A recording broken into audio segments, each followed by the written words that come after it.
Well, good morning, everybody. I am on the church back patio today. This is the patio behind the intern house here at the church, and I want to talk to you today about low self-confidence. That's a problem today, and you know, it's something I have wrestled with on and off throughout my whole life.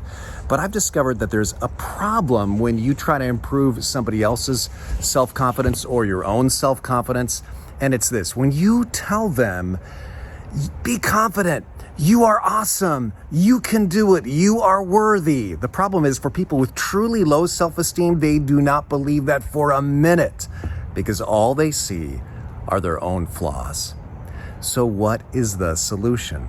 Well, it's something I talked about this past weekend. It's a verse from 1 John chapter 4, verse 18. There is no fear in love, but perfect love drives out fear, because fear involves punishment. The one who fears has not been perfected in love.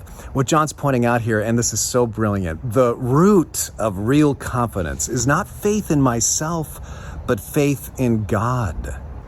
See, self-esteem in our culture is typically defined as confidence in your own worth, confidence in your own abilities. But as a Christian, I define self-esteem as confidence that I am who God says I am. I am saved, I am loved, I'm adopted into His family, I am seen as holy and blameless in His sight. So my self-esteem is not dependent on my own abilities, because my own abilities are so unreliable, but instead on God and His power.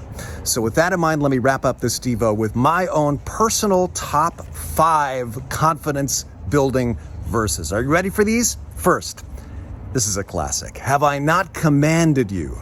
Be strong and courageous. Do not be afraid. Do not be discouraged, for the Lord your God will be with you wherever you go. God is with you wherever you go today. Here's another one, Jeremiah 17:7. Blessed is the one who trusts in themselves, no, trusts in the Lord, whose confidence is in themselves, no, whose confidence is in Him.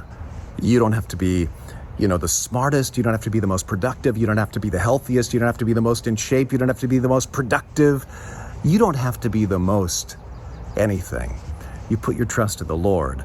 Here's another great one that I love, 2 Timothy 1:7. For God does not give us a spirit of fear, but of power and of love and of a sound mind. These days, a lot of people want you to be fearful. God doesn't want you to be fearful. God has not given you a spirit of fear. If you have a spirit of fear, that does not come from God. When we bathe ourselves in His unconditional love for us, what we get is a spirit of power and love and of a sound mind, of mental health. Here's another one of my favorites, Philippians 1:6. Being confident of this, that He who began a good work in you will carry it on to completion until the day of Christ Jesus. God is working right now, even in your weaknesses, even in your failures, and carrying out a good work in you every single day of your life.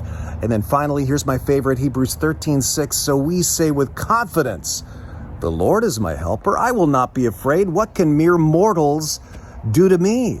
Do you believe that verse? Let's say that line. The Lord is my helper. I will not be afraid. Say it again. The Lord is my helper, so I will not be afraid.